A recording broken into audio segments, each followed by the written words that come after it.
سرگودا میں شدید دھند کے باعث منی ٹرک خشک نہر میں جا گرا، 6 بچوں اور 5 خواتین سمیت 14 افراد جاں بحق، متعدد زخمی۔ منی ٹرک میں 23 افراد سوار، 4 افراد جنازے میں شرکت کے لیے جا رہے تھے، زخمی اسپتال منتقل۔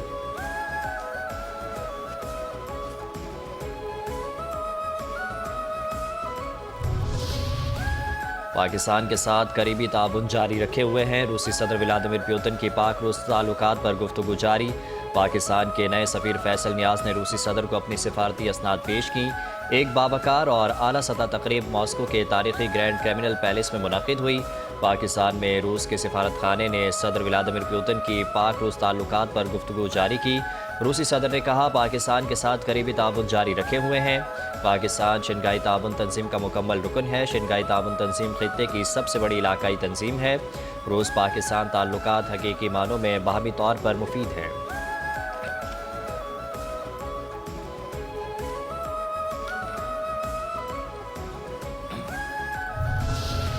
سیکیورٹی فورسز کی خاران میں کارروائی، 12 خوارج جہنم واصل۔ ISPR کے مطابق خاران میں بھارتی حمایت یافتہ 15 سے 20 دہشت گردوں نے دہشت گردی کی کارروائیاں کی۔ فتنہ ہندوستان کے دہشت گردوں نے سٹی پولیس اسٹیشن 2 بینکوں کو نشانہ بنایا۔ کارروائی کے دوران دہشت گردوں نے بینکوں سے 34 لاکھ روپے لوٹ لیے۔ سیکیورٹی فورسز نے بروقت جواب دیا اور دہشت گردوں کو پسپا ہونے پر مجبور کیا۔ کلیئرنس آپریشن میں 3 مختلف جھڑپوں کے دوران 12 دہشت گرد مارے گئے۔ علاقے میں سینیٹائزیشن آپریشن جاری ہے۔ عزم استحکام کے تحت انسداد دہشت گردی مہم پوری رفتار سے جاری رہے گی۔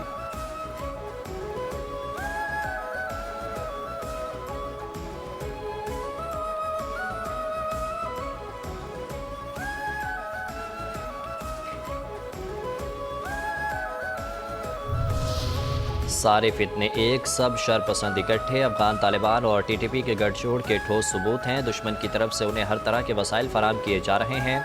وزیر اعظم شہباز شریف کی قومی پیغام امن کمیٹی کے ارکان سے گفتگو، کہا دہشت گردی کا ناسور دوبارہ سر اٹھا رہا ہے، 2018 کی طرح دہشت گردی کا سر کچل دیں گے۔ دہشت گردوں کو پاکستان کی سرحدوں سے اٹھا کر بحیرہ ہند میں ڈبو دیا جائے گا۔ قومی یکجہتی کی جتنی آج ضرورت ہے، پہلے شاید کبھی نہ تھی۔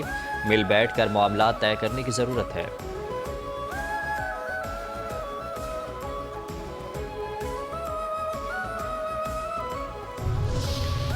یہ لوگ نظریے سے شروع ہو کر بینک ڈکیتی تک پہنچ گئے ہیں۔ بلوچستان میں ہتھیار ڈالنے کے لیے ریاست کے دروازے کھلے ہیں۔ وزیر اعلیٰ بلوچستان سرفراز بگٹی کی پریس کانفرنس، کہا دہشت گردوں کے خلاف کارروائی میں فرنٹائر کور نے اہم کردار ادا کیا۔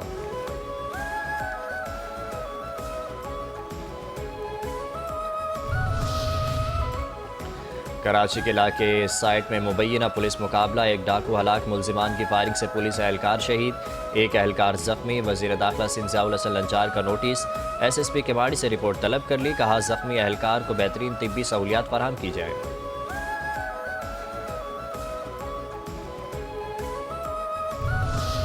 ملک بھر میں شب معراج عقیدت و احترام سے منائی گئی۔ مساجد میں خصوصی عبادات، نوافل اور محافل ذکر کا اہتمام کیا گیا۔ علماء کرام کی جانب سے سفر معراج پر روشنی ڈالی گئی۔ ملک و قوم کی ترقی، سلامتی اور امت مسلمہ کے لیے خصوصی دعائیں کی گئی۔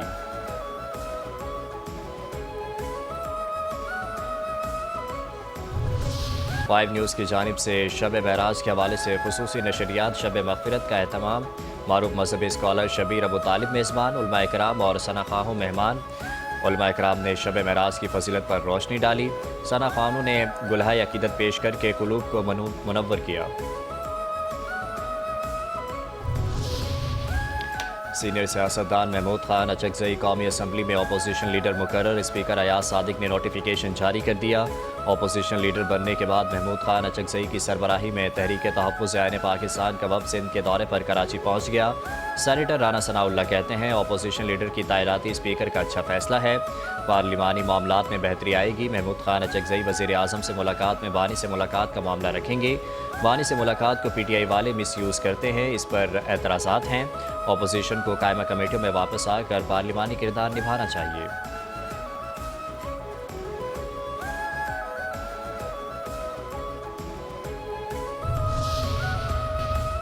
اور کیا کھانا پیش کریں بانی کو ان کی مرضی کا کھانا دیا جاتا ہے، ان کی صحت بالکل ٹھیک ہے۔ وفاقی وزیر قانون اعظم نذیر تارڑ کا قومی اسمبلی میں اظہار خیال، کہا بانی سے ملاقات کا معاملہ عدالت اور جیل حکام کے مابین ہے، حکومت کا کنٹرول نہیں، جیل سپرنٹینڈنٹ کا اختیار ہوتا ہے کہ رویے کو دیکھتے ہوئے ملاقات طے کرے، وفاق کا اختیار نہیں کہ وہ ان کو ہدایت دے۔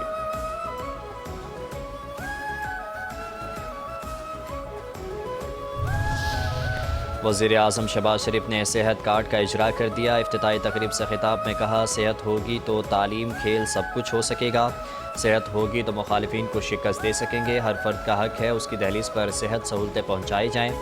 اشرافیہ اپنے اور بچوں کے لیے دنیا کے مہنگے ترین علاج کرا سکتے ہیں، عام آدمی کے لیے صحت کی سہولت اور علاج کرانا انتہائی مشکل ہوتا ہے۔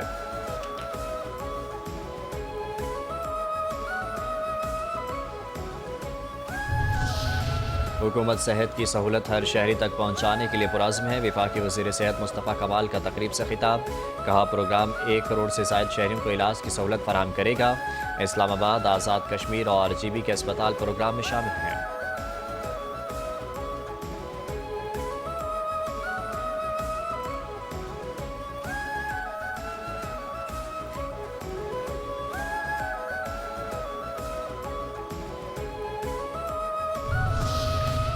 مالی گوشوارے مقررہ وقت پر جمع نہ کرانے پر قومی اور صوبائی اسمبلیوں کے 159 اراکین کی رکنیت معطل۔ الیکشن کمیشن نے کارروائی کرتے ہوئے قومی اسمبلی کے 32، پنجاب اسمبلی کے 50، سندھ اسمبلی کے 33، کے پی کے 28 اور بلوچستان اسمبلی کے 7 ارکان شامل ہیں۔ 9 سینیٹرز کی رکنیت بھی معطل کی گئی۔ الیکشن ایکٹ کے تحت ہر سال 15 جنوری تک مالی گوشوارے جمع کرانا اراکین اسمبلی کی لازمی ذمہ داری ہے، جس کی خلاف ورزی پر یہ سخت قدم اٹھایا گیا۔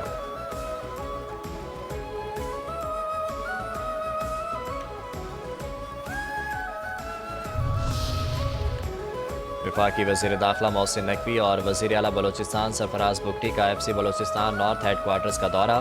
ایف سی بلوچستان نارتھ کے چاق و چوبند دستے کی سلامی، یادگار شہداء پر حاضری دی، پھول رکھے اور فاتحہ خوانی کی، شہداء کی لازوال قربانیوں کو خراج عقیدت پیش کیا۔ اہم ملاقات، خاص موضوعات، وزیر اعلیٰ سندھ سید مراد علی شاہ سے وفاقی وزیر چودھری صالح حسین کی ملاقات، اوورسیز پاکستانیوں انسانی وسائل کی ترقی سے متعلق امور پر تبادلہ خیال۔ اجلاس میں ای او آئی بی اور ورکرز ویلفیئر فنڈ کی صوبوں کو منتقلی پر تفصیلی گفتگو، ورکرز کے مسائل مذاکرات کے ذریعے حل کرنے پر اتفاق۔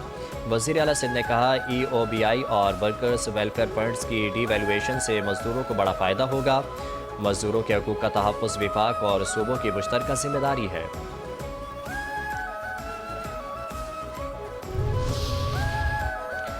وزیر اعلیٰ پنجاب مریم نواز کے صاحبزادے جنید صفدر کی دوسری شادی کی تقریبات کا آغاز۔ جاتی عمرہ میں جنید صفدر کی مہندی کی تقریب 17 جنوری کو بارات اور 18 جنوری کو دعوت ولیمہ ہوگی۔ جنید صفدر کی شادی شانزے علی روہیل سے ہو رہی ہے، جو پاکستان مسلم لیگ نون کے سینئر رہنما اور سابق رکن قومی اسمبلی شیخ روہیل اصغر کی پوتی ہے۔ چابہار سے دستبرداری، بھارت کی ایران کے ساتھ تعلقات کی اصلیت سامنے آ گئی۔ مفادات کے حصول کی خاطر ایران سے کیے گئے معاہدے کو ذرا سے امریکی دباؤ میں ترک کر دینا بھارت کی دوغلی پالیسیوں کا ثبوت ہے۔ بھارتی میڈیا کی معاشی رپورٹس کے مطابق بھارت نے پابندیوں کے نفاذ سے قبل تہران کو اپنی طے شدہ $120 ملین کی رقم ادا کی تھی۔ انڈیا پورٹس گلوبل لمیٹڈ کے بورڈ پر موجود تمام سرکاری نامزد ڈائریکٹرز نے اجتماعی طور پر استعفے دے دیا۔ ماہرین نے خدشہ ظاہر کیا ہے کہ اس بندرگاہ سے ممکنہ طور پر بھارتی خفیہ ایجنسی را کی سرگرمیاں جاری تھیں۔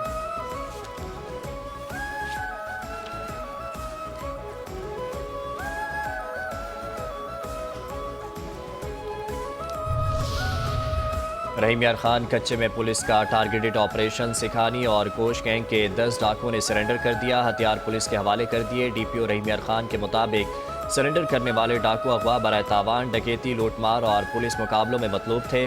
ملزمان کو سنگین نوعیت کے مقدمات میں عدالت کا سامنا کرنا ہوگا۔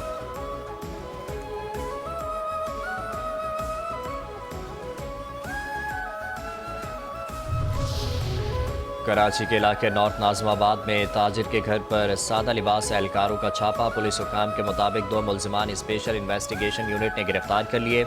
ڈکیت گروپ کا سہولتکار پولیس اہلکار بھی گرفتار۔ ایڈیشنل آئی جی کراچی نے کہا، قانون کے دائرے میں رہتے ہوئے ہر معاملے کی جانچ کی جائے گی۔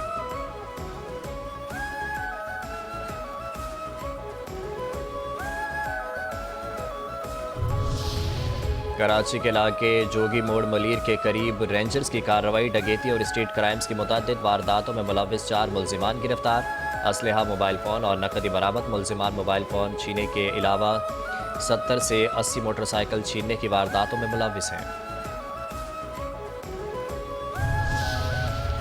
بلوچستان کے ضلع دکی سے اعلیٰ معیار کا کوئلہ پاکستان کی معیشت کے لیے ستون کی حیثیت رکھتا ہے۔ دکی کوئل مائن سے یومیہ اوسطاً 2235 ٹن کوئلہ نکالا جا رہا ہے، جس کی مجموعی مالیت تقریباً 33.5 ملین روپے بنتی ہے۔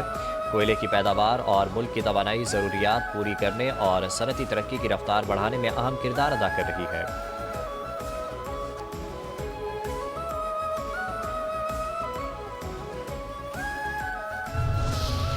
بڑھی تو ہے سرمایہ کاری، ہوئی تو ہے ترقی۔ SIFC کی جامع سہولت کاری سے توانائی کے شعبے میں خوش آئند پیش رفت۔ پاکستان میں توانائی کے شعبے میں سرمایہ کاری اور ماحولیاتی ترقی کے مواقع میں وسعت آئی۔ توانائی کے شعبے میں جدید اور ماحول دوست اقدامات معاشی ترقی اور سرمایہ کاری کے لیے مثبت ماحول کی عکاسی کرتے ہیں۔ پاکستان نے off grid solar capacity 12 gigawatt solar کے ساتھ تیزی سے ابھرتی عالمی سولر مارکیٹس میں اہم مقام حاصل کر لیا۔ نیٹ میٹر سولر کیپیسٹی میں 6 گیگا واٹ سے زائد اضافہ ریکارڈ۔ قابل تجدید توانائی کے ہدف کی جانب اہم کامیابی حاصل۔ گزشتہ مالی سال میں بجلی کی پیداوار کا 53% قابل تجدید توانائی سے حاصل ہونا تاریخی سنگ میل ہے۔